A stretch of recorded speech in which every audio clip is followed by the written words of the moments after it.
ময়নার বিজেপি নেতার যোগদান তৃণমূলে যোগ দিয়ে বিজেপি বিধায়ককে তোপ চন্দন মণ্ডলের। আবর্জনা বিদায় হয়েছে বলে বাইক মিছিল ময়নার বিধায়ক পদের লোভে তৃণমূল গিয়েছে চন্দন, দাবি বিরোধী দলনেতা শুভেন্দু অধিকারী বলেন, চন্দনের জন্য আমাকে কথা খরচ করতে হবে না। পাশাপাশি তৃণমূলকে তোপ দাগতে গিয়ে তিনি বলেন, বাংলাদেশে জামায়াত পরাজিত হয়েছে, এপারে দ্বিতীয় জামায়াত পরাজিত হবে। আর কি বলেছেন শুনুন। যোগদান করেছেন এবং সেখানে বিজেপি কর্মী সমর্থকদের বিশাল উচ্ছ্বাস এবং ওর বিরুদ্ধে মিছিল। চন্দনের জন্য আমাকে কথা খরচ করতে হবে না। চন্দন 25শে জানুয়ারি লাস্ট আমাকে মেসেজ করেছে। চন্দনের স্ত্রী গজিনার প্রধান, সে মানসিকভাবে গেছে কিনা আমার সন্দেহ আছে। আমি চন্দনের জন্য বেশি খরচ করতে চাই না। ওখানে ভারতীয় জনতা পার্টির বিধানসভার কনভেনার, পঞ্চায়েত সমিতির বিরোধী দলনেতা গৌতম গুরু যা বলার বলেছে, ব্লক কনভেনার বাগচার প্রধান সম্রাট যা বলার বলেছে।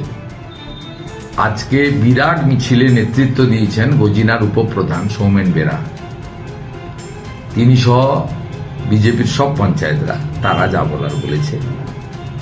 এবং ভারতীয় জনতা পার্টিকে আমি এক কথায় বলি, এটা ব্যক্তি নির্ভর পার্টি নয়।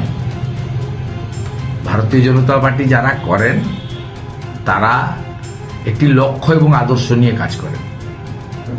তারা চান বাংলাদেশে যেমন জামাত পরাজিত হয়েছে, পশ্চিম বাংলায় দ্বিতীয় জামাত তৃণমূল পরাজিত। এটা কিন্তু মনে প্রাণে সকলে চান। অতএব এখানে ব্যক্তি কোনো ব্যাপার না। কেউ কেউ নির্বাচন হলে এমএলএ হতে চান।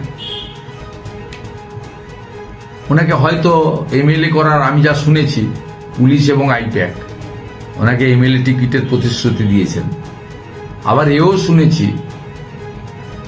ওই ভাই যেদিন পঞ্চায়েত মেম্বার, বুথ সভাপতিদের তার বাড়িতে ডেকেছিল, বলেছিল মৎস্যমন্ত্রীও করবে বলেছে। বলতে তো খরচও হয় না, আর এর জন্য বেশি কিছু মেহনতও করতে হয় না। যা খুশি বলতে পারেন। কিন্তু আমি আপনাকে বলছি, ময়না বিধানসভা কেন্দ্রে ভারতীয় জনতা পার্টি বর্তমান এমএলএ কে দিক অথবা যাকেই প্রার্থী করুক, সেটা কেন্দ্রীয় নেতৃত্ব ঠিক করবেন। তাকে 1200 ভোটে আমরা বিধানসভা জিতেছিলাম 21-এ। 12,000 ভোটে লিড দিয়েছি আমরা অভিজিৎ গাঙ্গুলিকে। 20,000 ভোটে আমরা ওখান থেকে ভারতীয় জনতা পার্টিকে জেতাবো।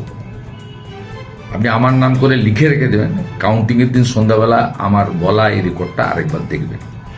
এগুলো এসব করে কিছু হবে না, এগুলো কোনো লাভ হবে না, সব করছেন ওনারা। আমাদের ভিডিও ভালো লাগলে লাইক ও শেয়ার করুন, কমেন্ট সেকশনে আপনাদের মতামত জানান। আরও ভিডিও পেতে আমাদের চ্যানেলটিকে সাবস্ক্রাইব করুন এবং প্রতি মুহূর্তে খবরের আপডেট পেতে প্রেস করুন বেল আইকন।